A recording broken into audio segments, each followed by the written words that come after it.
हर हफ्ते एआई की दुनिया में कोई ना कोई नया मॉडल लॉन्च करता है। बड़ा, तेज, सस्ता, बेहतर और उस कवरेज का महत्व है। लेकिन अगर आप सिर्फ मॉडल अनाउंसमेंट्स को फॉलो करते हैं, तो आप असली लड़ाई को मिस कर जाते हैं। असली प्रतिस्पर्धा नीचे हो रही है। रनटाइम में, सिलिकॉन पार्टनरशिप में, पॉलिसी फ्रेमवर्क में, ओपन सोर्स इकोसिस्टम में और फिजिकल इंफ्रास्ट्रक्चर में जो तय करता है कि क्या ये सब सच में स्केल हो सकता है। यह एपिसोड उन लेयर्स के बारे में है। मैं नौबा हूं। और मैं एलॉय हूं और यह ओपन क्लॉ डेली है। आज का एपिसोड कई दिनों की खबरों को कवर करता है और हमारे पास 11 स्टोरीज हैं जो सब एक ही दिशा में जाती हैं। ओपन क्लॉ ने दो महत्वपूर्ण रिलीज दिए हैं, एक प्लेटफॉर्म कंपैटिबिलिटी पर फोकस करता है और एक video generation, music, comfy integration और ओवरहॉल्ड ड्रीमिंग सिस्टम में जाता है। कर्सर 3 ने आईडीई को एजेंट ऑर्केस्ट्रेशन कंसोल के तौर पर पुनर्परिभाषित किया है। Amazon ओपन सर्च को रियल इंसिडेंट रिस्पॉन्स के लिए एक इन्वेस्टिगेशन एजेंट मिला है। एंथ्रोपिक $30 अरब के रेवेन्यू रन रेट पर पहुंच गया है और गूगल और ब्रॉडकॉम के साथ एक बड़ा टीपीयू डील साइन किया है। मेटा ने ओपन सोर्स पर अपनी स्थिति उलट दी है। ओपनएआई ने एक इंडस्ट्रियल पॉलिसी पेपर प्रकाशित किया है। गूगल डीप माइंड ने एआई एजेंट्स के खिलाफ एक नई कैटेगरी के अटैक मैप किए हैं। और हम दो इंफ्रास्ट्रक्चर स्टोरीज के साथ बंद करते हैं। मेटा लुइजियाना में पावर इंफ्रास्ट्रक्चर बना रहा है और फ्लैगस्टाफ डेटा सेंटर्स के लिए जोनिंग फाइट शुरू कर रहा है। यह एक फुल स्टैक है और थ्रू लाइन कंट्रोल है। रनटाइम कौन कंट्रोल करता है? सिलिकॉन कौन कंट्रोल करता है? पॉलिसी नैरेटिव कौन कंट्रोल करता है? सिक्योरिटी पेरीमीटर कौन कंट्रोल करता है? और वो फिजिकल इंफ्रास्ट्रक्चर कौन कंट्रोल करता है जो इन्फरेंस को स्केल पर मुमकिन बनाता है?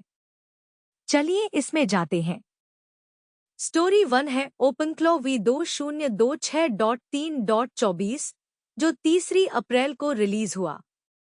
यह गिटहब फीड में नया स्टेबल रिलीज है जिसे पिछले एपिसोड में कवर नहीं किया गया था। और यह एक प्लेटफॉर्म हार्डनिंग रिलीज है जो बोरिंग लगता है जब तक आप नहीं सोचते कि इस तरह की सिस्टम में प्लेटफॉर्म कंपैटिबिलिटी असल में क्या मायने रखती है। सही। हम जो कवरेज देखते हैं वो ज्यादातर फीचर्स पर फोकस करती है, नए टूल्स, नए कैपेबिलिटीज। लेकिन बोरिंग लेयर है कंपैटिबिलिटी लेयर और यह स्ट्रैटेजिक हो रही है। इस रिलीज में ओपनएआई एपीआई कंपैटिबिलिटी मजबूत हुई है, खासकर V1 मॉडल्स और V1 embeddings and points. Real time tool surface भी बेहतर हुआ है। टूल्स एंड पॉइंट अब वो दिखाता है जो असल में उपलब्ध है, स्टैटिक डिक्लेरेशन की जगह। जो मामूली लगता है लेकिन डेवलपर्स के लिए, इस सिस्टम पर बिल्ड करने वालों के लिए बहुत जरूरी है। अगर आपकी टूलिंग सरफेस रनटाइम के साथ मेल नहीं खाती, तो आपको साइलेंट फेलर्स मिलते हैं। आपको एजेंट्स मिलते हैं जो समझते हैं कि उनके पास कैपेबिलिटीज हैं जो नहीं है। आपको इंटीग्रेशन ब्रेकेज मिलता है जो तब तक अपनी उपस्थिति का ऐलान नहीं करता जब तक प्रोडक्शन में नहीं पहुंच जाता। और यह टीम्स एसडी के माइग्रेशन के जरिए चैनल और रनटाइम मैच्योरिटी को गहरा करता है। यह सिर्फ एक पोर्ट नहीं है, यह एक सिग्नल है कि प्लेटफॉर्म एंटरप्राइज की दिशा में कहां जा रहा है। और इसमें ऑपरेशनल क्वालिटी फिक्सेस भी हैं।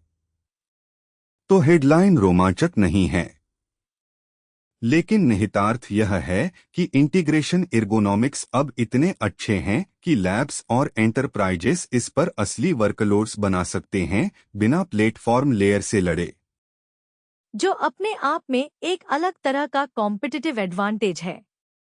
जब फ्रंटियर लैब्स के बीच मॉडल क्वालिटी का अंतर कम होता है, तो रनटाइम रिलायबिलिटी और इंटीग्रेशन स्मूथनेस एक बन जाता है। यह रिलीज उस कहानी का हिस्सा है। स्टोरी 2 है ओपनक्लॉ V2026.4.5, जो 6 अप्रैल को रिलीज हुआ। यह एक लैंडमार्क फीचर रिलीज है और यह घना है। तो चलिए मैं मुख्य एडिशंस को धीरे धीरे बताता हूँ।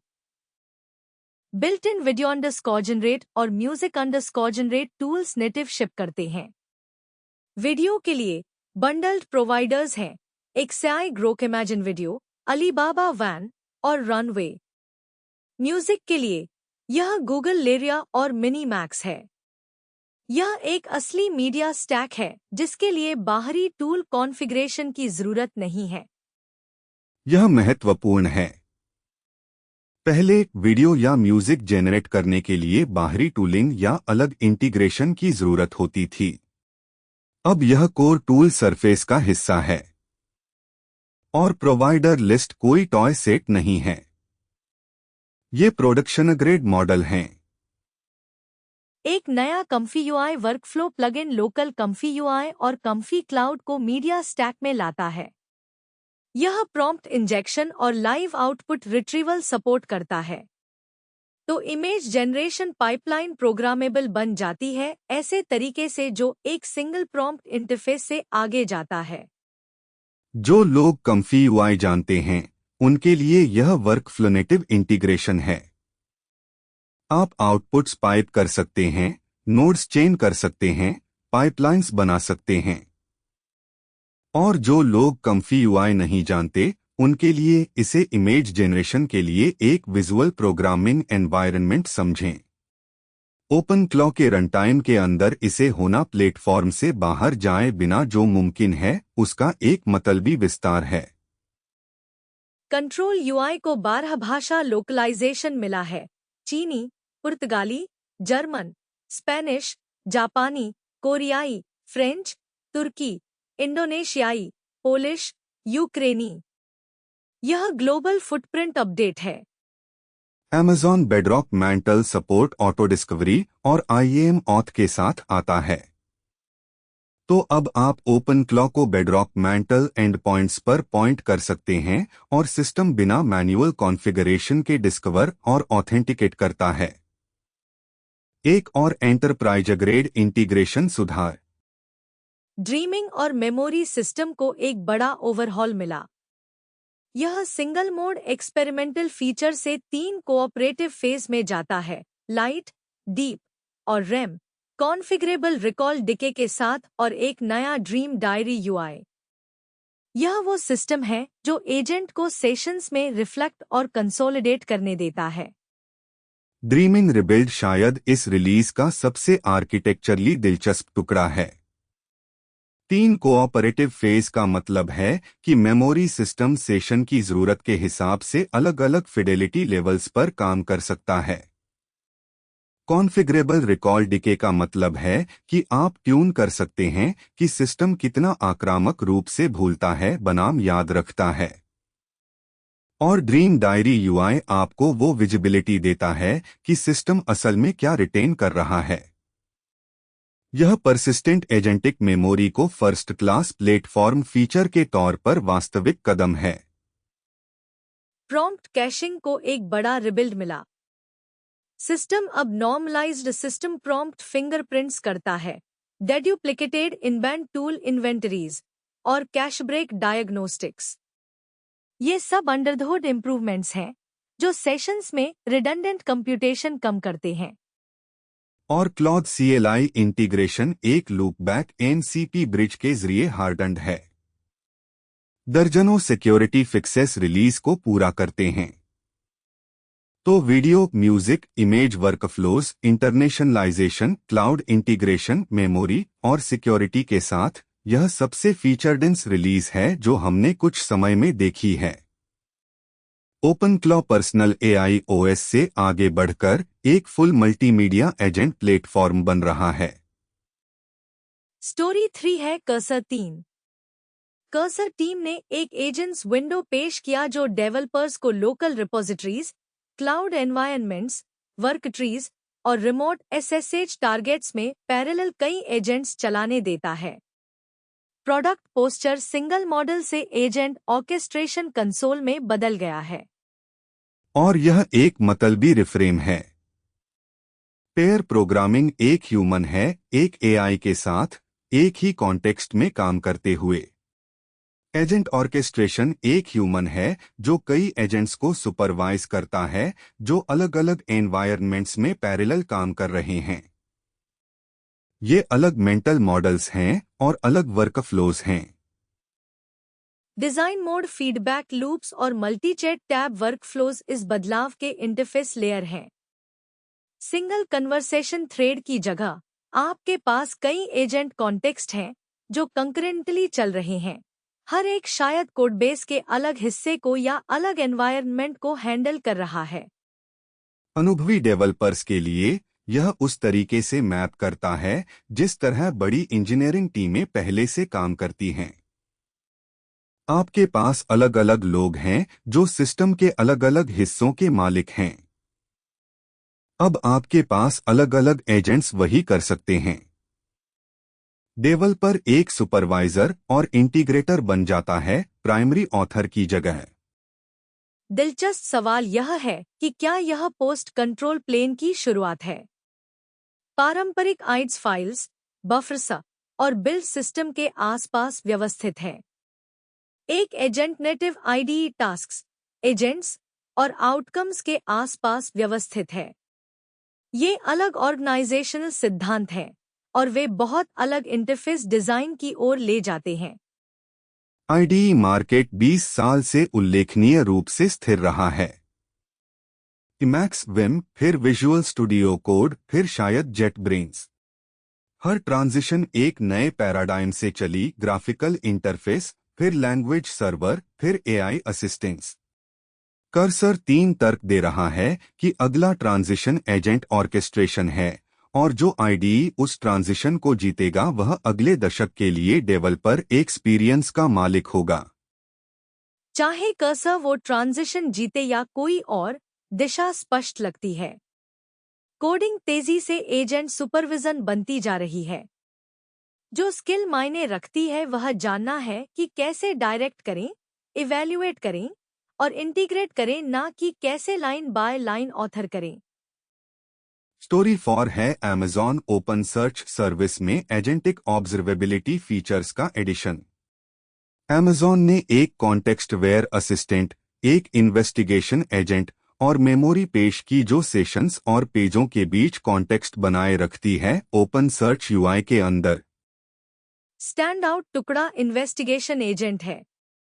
यह multi step root cause analysis के लिए डिजाइन किया गया एक इटरेटिव प्लानिंग मॉडल यूज करता है। वन शॉट क्वेरी की जगह जो रिजल्ट रिटर्न करता है, यह एक प्लान एग्जीक्यूट रिफ्लेक्ट साइकिल चलाता है। यह एक हाइपोथेसिस बनाता है, एविडेंस एकत्र करता है, एवैल्यूएट करता है कि एविडेंस हाइपोथेसिस का समर्थन करता है या नहीं, और या तो कंक्लूड करता है या एक नया हाइपोथेसिस बनाता है। यह रूट कॉज एनालिसिस है जो पहले से फर्स्ट क्लास एजेंटिक वर्कफ्लो है, ना कि ह्यूमन ड्रिवन क्वेरी लूप। पारंपरिक ऑब्जर्वेबिलिटी सेटअप में एक ह्यूमन इंजीनियर हाइपोथेसिस बनाता है, क्वेरी लिखता है, रिजल्ट इंटरप्रेट करता है, एक नया हाइपोथेसिस बनाता है, एक और क्वेरी लिखता है। इन्वेस्टिगेशन एजेंट वो साइकिल ऑटोमेटिकली करता है, हर स्टेप पर ट्रेसेबल रीजनिंग के साथ।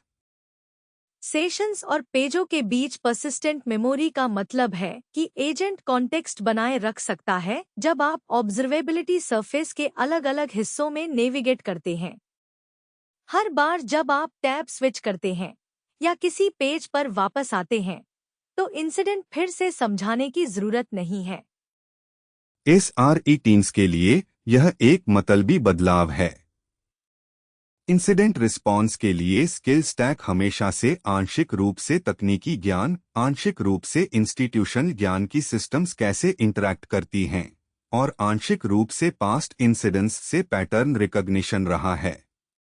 परसिस्टेंट मेमोरी और इटरेटिव प्लानिंग वाला एक एजेंट उस इंस्टीट्यूशनल ज्ञान और पैटर्न रिकॉग्निशन को टूलिंग में ही एनकोड करने लगता है।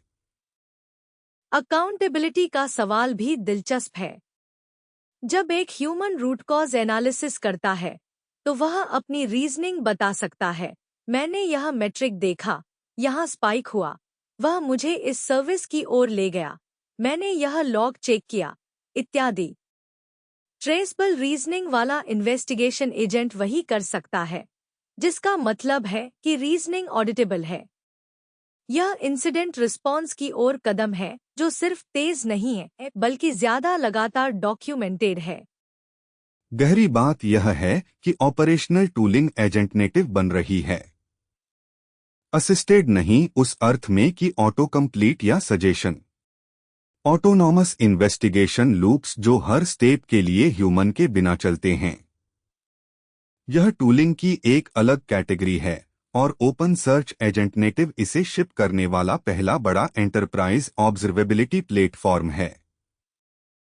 स्टोरी 5 है एंथ्रोपिक का रेवेन्यू रन रेट $30 अरब सालाना से पार करना, जो 2225 के अंत में 9 अरब था। यह लगभग 15 हफ्तों में ट्रिपलिंग है। उस नंबर को बैठने दें। 15 हफ्तों में 9 से 30 अरब। उस ट्रैजेक्टरी पर सालाना रेवेन्यू रन रेट हर दिन लगभग $14 करोड़ जोड़ रहा है। क्लॉड पर सालाना $10 लाख या उससे ज्यादा खर्च करने वाले एंटरप्राइज कस्टमर्स अब 1000 से ज्यादा है। यह 2 महीने से कम में डबल हुआ। तो सिर्फ टोटल वॉल्यूम नहीं बढ़ रहा, हाई स्पेंड पर एंटरप्राइज कंसेंट्रेशन भी तेज हो रही है। उल्लेखनीय कॉन्टेक्स्ट पेंटागन क्लासिफिकेशन डिस्प्यूट से हो रहे चल रहे पॉलिटिकल रिस्क है। हमने इसे पिछले एपिसोड्स में कवर किया। एंथ्रोपिक के model supply chain risk classification के लिए रिव्यू में हैं, जो कुछ गवर्नमेंट यूजेस को प्रतिबंधित करेगा। वह प्रक्रिया अभी भी चल रही है। और फिर भी कमर्शियल मोमेंटम इतना बड़ा लगता है कि गवर्नमेंट रिस्क अभी तक कमर्शियल स्लोडाउन के रूप में प्रकट नहीं हुआ है। सवाल जो हर कोई पूछ रहा है वह यह है कि क्या एंटरप्राइज डिमांड इतना बड़ा है कि गवर्नमेंट रिस्क को निरर्थक बना दे, कम से कम नियर टू मीडियम टर्म में। शुरुआती जवाब रेवेन्यू नंबर से हाँ लगता है, लेकिन एंटरप्राइज बायर्स को सिक्योरिटी और कंप्लायंस सवालों पर धीरे धीरे मूव करने के लिए भी जाना जाता है, जब तक कि कोई समस्या असल में सामने नहीं आती। एक स्ट्रक्चरल डायनामिक भी है यहाँ। एंथ्रोपिक के एंटरप्राइज कस्टमर्स को शायद गवर्नमेंट क्लासिफिकेशन प्रक्रिया के बारे में पता है।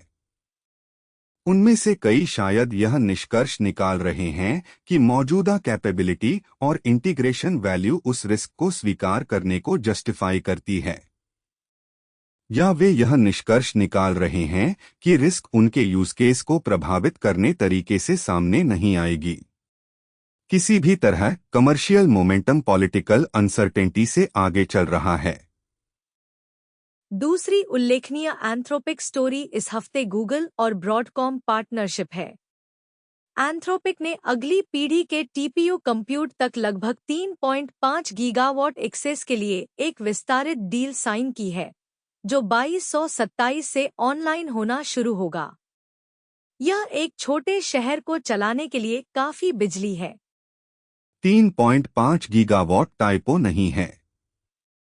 कॉन्टेक्स्ट के लिए एक सामान्य डेटा सेंटर 50 से 100 मेगावाट खींच सकता है। यह जनरेशन स्केल प्रतिबद्धता है और यह गूगल और ब्रॉडकॉम के साथ मिलकर विकसित किए जा रहे अगली पीढ़ी के टीपीयू हार्डवेयर पर फैला हुआ है, जिसके तहत एक लॉन्ग टर्म एग्रीमेंट है जो 2231 तक चलता है। यह डील एंथ्रोपिक के मौजूदा गूगल क्लाउड टीपीयू रिलेशनशिप को विस्तारित करती है और हार्डवेयर डाइवर्सिटी जोड़ती है। एंथ्रोपिक अब AWS ट्रेनियम, एनवीडिया जीपीयूज और गूगल टीपीयूज पर मॉडल चला रहा है एक साथ। यह आसान नहीं है। 3 अलग सिलिकॉन आर्किटेक्चर्स पर इन्फरेंस मैनेज करना अलग अलग परफॉर्मेंस कैरेक्टरिस्टिक्स, अलग मेमोरी बैंडविड्थ्स और अलग कॉस्ट स्ट्रक्चर्स के साथ एक महत्वपूर्ण इंजीनियरिंग चैलेंज है। लेकिन यह silicon single points of failure के खिलाफ हेज करता है और एंथ्रोपिक को फ्लेक्सिबिलिटी देता है कि अलग अलग मॉडल साइज या अलग अलग इन्फरेंस टास्क्स उस आर्किटेक्चर पर चलाएं जो उस वर्कलोड के लिए सबसे कॉस्ट इफेक्टिव है। यह भी सिग्नल करता है कि फ्रंटियर एआई लैब्स अब अपने मॉडल आर्किटेक्चर जितने ही अपनी सिलिकॉन पार्टनरशिप्स से परिभाषित हो रहे हैं, जो एक अंडर रिपोर्टेड डायनामिक है। एआई प्रतिस्पर्धा पर पब्लिक कन्वर्सेशन ज्यादातर बेंचमार्क स्कोर्स और मॉडल रिलीज पर फोकस करता है। लैब्स के बीच प्राइवेट कन्वर्सेशन तेजी से यह बारे में है कि किसके पास कंप्यूट एक्सेस है, किस कीमत पर, किस टाइमलाइन पर, किस सप्लाई चेन गारंटी के साथ।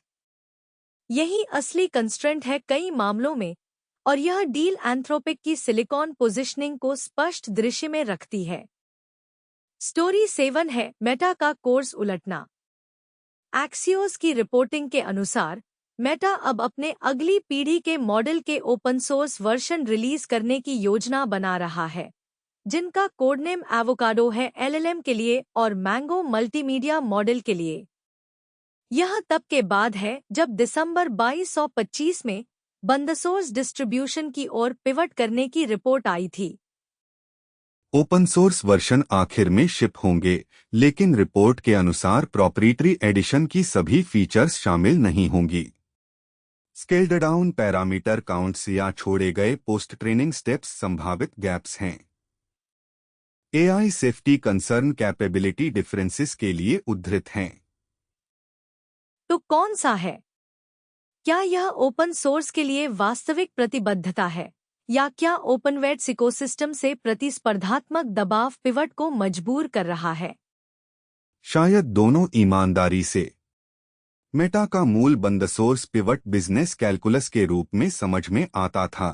अगर आपका मॉडल पर्याप्त अच्छा है तो आप प्रॉप्राइटरी रखकर और एक्सेस बेचकर ज्यादा वैल्यू निकाल सकते हैं। लेकिन ओपनवेट्स इकोसिस्टम उम्मीद से ज्यादा लचीला साबित हुआ है। लामा ने फाइन ट्यूनर्स, रिसर्चर्स और कंपनियों का एक विशाल इकोसिस्टम स्पॉन किया जिन्होंने इसके ऊपर बनाया। उस इकोसिस्टम का स्ट्रैटेजिक वैल्यू है, भले ही क्वार्टरली अर्निंग्स कॉल पर इसे मापना मुश्किल है। कैपेबिलिटी गैप्स के लिए सेफ्टी जस्टिफिकेशन दिलचस्प है। तर्क मूलतः यह है कि फुल कैपेबिलिटी वर्जन खुलकर रिलीज करने पर बहुत ज्यादा रिस्क बढ़ाता है। लेकिन क्रिटिक्स ध्यान देंगे कि सेलेक्टिव ओपननेस के लिए सेफ्टी जस्टिफिकेशन पहले भी इस्तेमाल किए गए हैं और अक्सर वास्तविक सेफ्टी एनालिसिस के साथ साथ कॉम्पिटिटिव पोजीशनिंग से भी संबंधित रहे हैं। जो हम निश्चित रूप से कह सकते हैं वह यह है कि ओपन सोर्स एआई इकोसिस्टम के पास अब मेटा के अगली पीढ़ी के मॉडल तक एक क्रेडिबल पथ है, भले ही ओपन वर्जन प्रॉप्राइटरी एडिशन से कुछ छोटे या कम कर। और यह कठिन सवाल से बच जाता है कि आखिर उन लोगों का क्या होगा जिनके कौशल नए आर्थिकी में ट्रांसलेट नहीं होते। मौजूदा कर्मचारियों के लिए 32 घंटे का सप्ताह एक अलग समस्या है, एक संरचनात्मक बदलाव से जो पूरे काम की श्रेणियों को खत्म कर देता है, रीस्किलिंग की रफ्तार से भी तेज।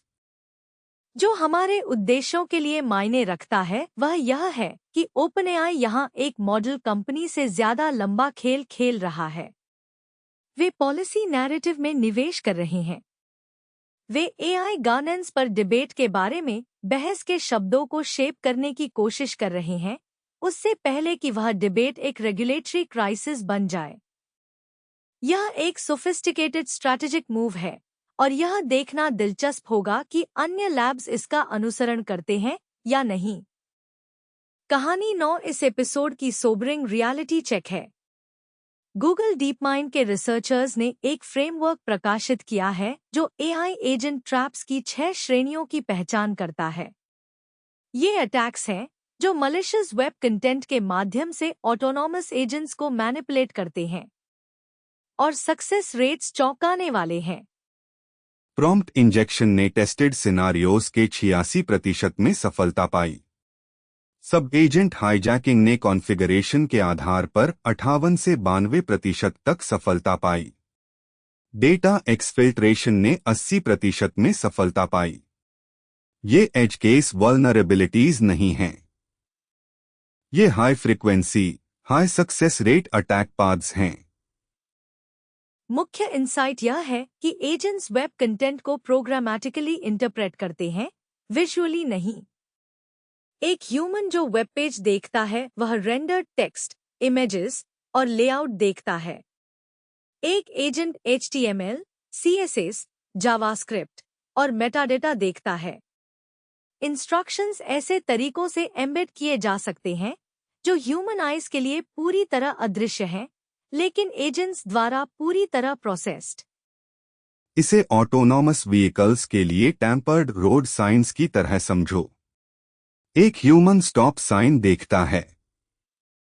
एक computer vision system specific arrangement of red pixels देखता है। अगर आप पिक्सेल्स को सही तरीके से मैनिपुलेट करते हैं तो आप सिस्टम को स्पीड लिमिट साइन दिखा सकते हैं। मैनिपुलेशन ड्राइवर के लिए अदृश्य है। अटैक पूरी तरह परसेप्शन पाथवे के माध्यम से काम करता है। फ्रेमवर्क में 6 श्रेणियां हैं: content injection, semantic manipulation, cognitive state poisoning, behavioural control, systemic multi agent failures और human in the loop hijacking. मैं संक्षेप में प्रत्येक के बारे में बताता हूं। Content injection classic prompt injection attack है। मलिशियस इंस्ट्रक्शंस वेब कंटेंट में एम्बेड होते हैं जिसे एजेंट किसी टास्क के हिस्से के रूप में प्रोसेस करता है।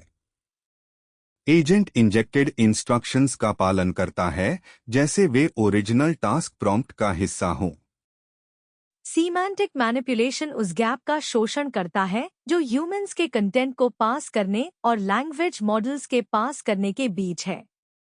एक ह्यूमन एक फॉर्मेटेड टेबल देखता है जिसमें एक स्पष्ट कंक्लूजन है। एक एजेंट रॉ टोकन्स प्रोसेस करता है और एक अलग अटैकर कंट्रोल्ड मीनिंग निकाल सकता है। कॉग्निटिव स्टेट पॉइजनिंग एक सेशन में एजेंट के मेमोरी या कॉन्टेक्स्ट को टारगेट करता है। अगर एक एजेंट इंटरैक्शंस के बीच स्टेट मेंटेन करता है तो एक अटैकर धीरे धीरे उस स्टेट को पॉइजन कर सकता है, एक मलिशियस एक्शन की ओर बढ़ते हुए एक बार जब पर्याप्त कॉन्टेक्स्ट करप्ट हो जाता है। बिहेवियरल कंट्रोल अटैक्स एजेंट के डिसीजन मेकिंग आर्किटेक्चर को सीधे मैनिपुलेट करते हैं। एजेंट के करंट कॉन्टेक्स्ट को देखते हुए एक्शंस चुनने के तरीके में फ्लॉज का शोषण करते हुए। सिस्टेमिक मल्टी एजेंट फेलियर्स सबसे जटिल श्रेणी है। जब कई एजेंट्स एक साथ काम करते हैं तो अटैक सरफेस काफी बढ़ जाता है। एक अटैकर एक एजेंट को कॉम्प्रोमाइज कर सकता है और इसे एजेंट नेटवर्क में दूसरों तक मलिशियस इंस्ट्रक्शंस प्रसारित करने के लिए उपयोग कर सकता है। Human in the loop hijacking approval workflows का शोषण करता है। ह्यूमन इन द लूप एक सिक्योरिटी कंट्रोल होना चाहिए।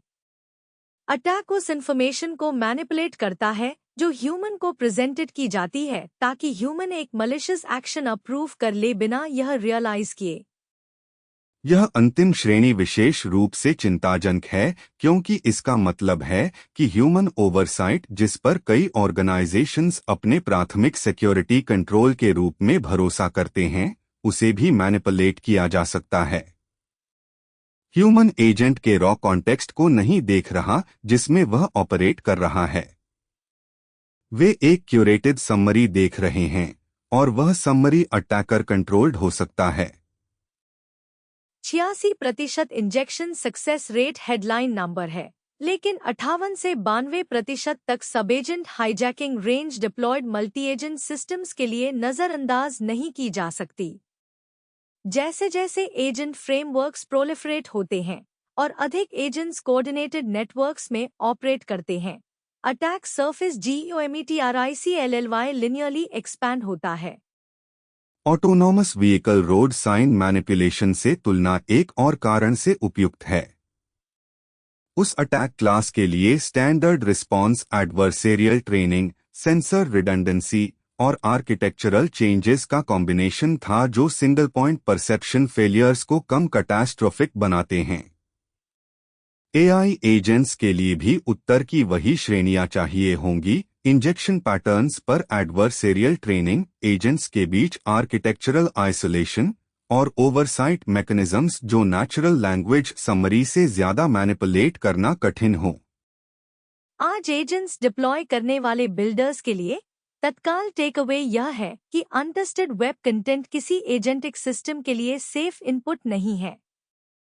कंटेंट जो ह्यूमन को बनाइन लगता है उसमें इंस्ट्रक्शंस हो सकते हैं जो मॉडल द्वारा पूरी तरह प्रोसेस्ड होते हैं।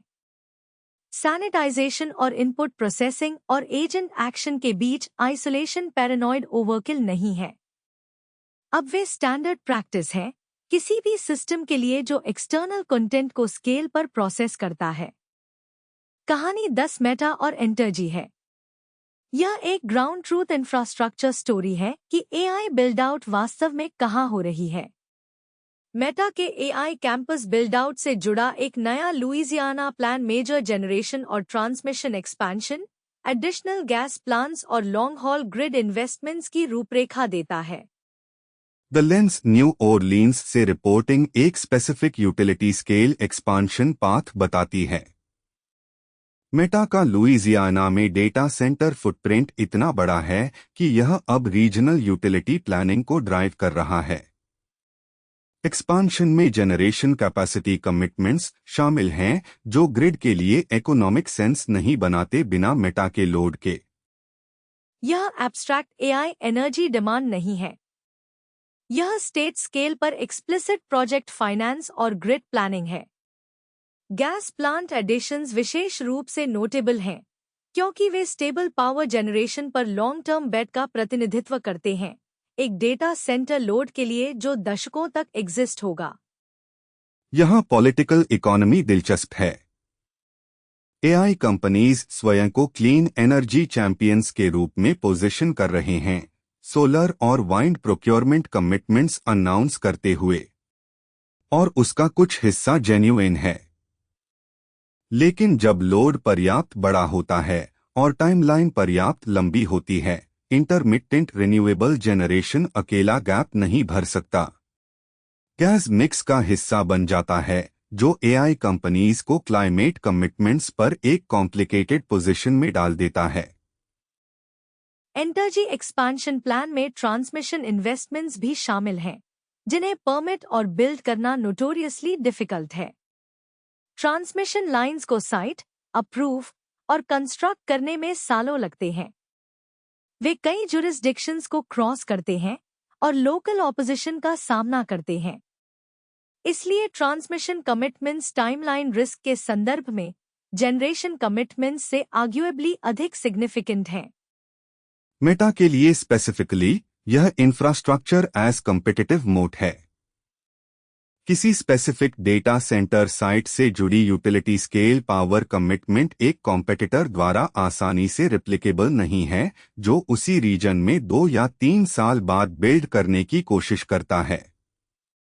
ग्रिड कैपेसिटी लॉक्ड है, जेनरेशन कॉन्ट्रैक्टेड है, ट्रांसमिशन प्लान्ड है, जिसका मतलब है कि एआई बिल्ड आउट अब एक मॉडल स्टोरी जितना ही रियल एस्टेट और इंफ्रास्ट्रक्चर स्टोरी है।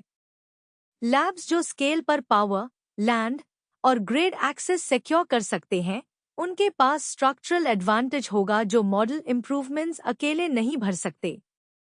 कहानी 11 फ्लैगस्टाफ है।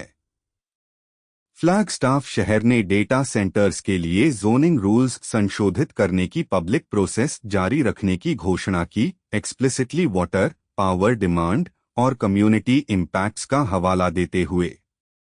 यह लोकल गवर्नमेंट वही कर रही है जो लोकल गवर्नमेंट करती है, जो है डेवलपमेंट और कम्युनिटी कॉस्ट्स के बीच बैलेंस करना। लेकिन स्ट्रैटेजिकली यह महत्वपूर्ण है। फ्लैगस्टाफ शिकागो या लॉस एंजलिस नहीं है। यह एरिज़ोना में एक मिड साइज्ड सिटी है जिसकी कॉलेज टाउन कैरेक्टर है, सिग्निफिकेंट एनवायरमेंटल अवेयरनेस है और प्रायर बिल्ड से डेटा सेंटर ऑपरेटर्स के साथ एक एग्जिस्टिंग रिलेशनशिप है। तथ्य यह है कि सिटी काउंसिल रूल्स को रिअसेस करने के लिए एक डेलिब्रेट पॉज ले रही है, मींस की परमिटिंग और municipal governance layer AI scale infrastructure के लिए एक रियल बॉटलनेक बन रहा है। स्पेसिफिक कंसर्न्स कूलिंग के लिए वाटर कंजम्पशन हैं, लोकल ग्रिड पर पावर डिमांड और लार्ज कमर्शियल बिल्ड्स के ब्रॉडर कम्युनिटी इम्पैक्ट्स उन एरियाज में जो अन्य यूजेस के लिए जोन्ड हैं। ये नॉवल कंसर्न्स नहीं हैं, लेकिन जिस स्केल पर एआई डेटा सेंटर्स अब प्रोपोज हो रहे हैं वह उन्हें मैग्नीट्यूड में नया बनाता है। अगर फ्लैगस्टाफ जैसा एक मिड साइज्ड सिटी एक मेजर डेटा सेंटर प्रोजेक्ट को स्लो या रीशेप कर सकता है, तो इसके broader AI build out timeline पर इम्प्लीकेशंस हैं। हर शहर जो एक जोनिंग प्रोसेस खोलता है एक पोटेंशियल बॉटलनेक है, और डेटा सेंटर्स 20th सेंचुरी की फैक्ट्रीज की तरह नहीं है जो इंडस्ट्रियल जोन्स में फार फ्रॉम पॉपुलेशन सेंटर्स में साइटेड की जा सकती थी। उन्हें पावर इंफ्रास्ट्रक्चर की जरूरत है, जिसका ऑफन मतलब है एग्जिस्टिंग ग्रिड नोड्स के प्रॉक्सिमिटी, जिसका ऑफन मतलब है एग्जिस्टिंग कम्युनिटीज के प्रॉक्सिमिटी।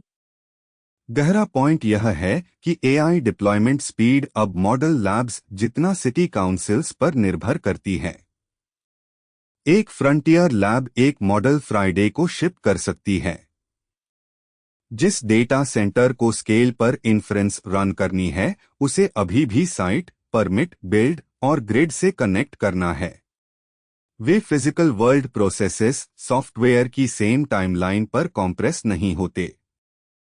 तो एआई इंडस्ट्री के लिए इंफ्रास्ट्रक्चर स्टोरी और पॉलिसी स्टोरी अब मॉडल स्टोरी जितने ही महत्वपूर्ण हैं। सिलिकॉन सप्लाई पर कौन कंट्रोल करता है? ओपनएआई और Anthropic long term silicon commitments बना रहे हैं जो अर्ली 2030s तक चलती हैं। पावर पर कौन कंट्रोल करता है? मेटा सीधे यूटिलिटीज के साथ जनरेशन और ट्रांसमिशन के लिए कॉन्ट्रैक्ट कर रहा है। म्युनिसिपल परमिटिंग लेयर पर कौन कंट्रोल करता है?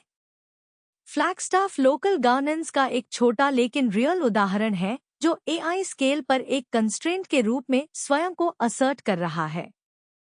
और सिक्योरिटी परिमीटर पर कौन कंट्रोल करता है? गूगल डीप माइंड का एजेंट ट्रैप्स पेपर एक रिमाइंडर है कि स्केल पर डिप्लॉयड एजेंटिक एआई एक पूरी तरह से न्यू अटैक सरफेस इंट्रोड्यूस करता है जिसे सिक्योरिटी कम्युनिटी अभी समझना शुरू कर रही है। 86% इंजेक्शन सक्सेस रेट्स कोई थियोरेटिकल प्रॉब्लम नहीं है, वे ऑपरेशनल रियलिटी हैं जिसे एवरी टीम डिप्लॉइंग एजेंट्स को लेना होगा। 11 कहानियां, कई दिन, एक through line. AI race raw model launches से who controls the layers underneath में शिफ्ट हो रही है। Agent runtime, silicon supply chain, policy narrative, security perimeter, open source ecosystem और फिजिकल इंफ्रास्ट्रक्चर, यह वह स्टैक है अंडरनीथ, और वहीं एक्चुअल कंपटीशन हो रही है। यह हमारा एपिसोड है। जो कुछ भी हमने डिस्कस किया उसके लिंक्स शो नोट्स में हैं। अगली बार मिलते हैं। तब तक के लिए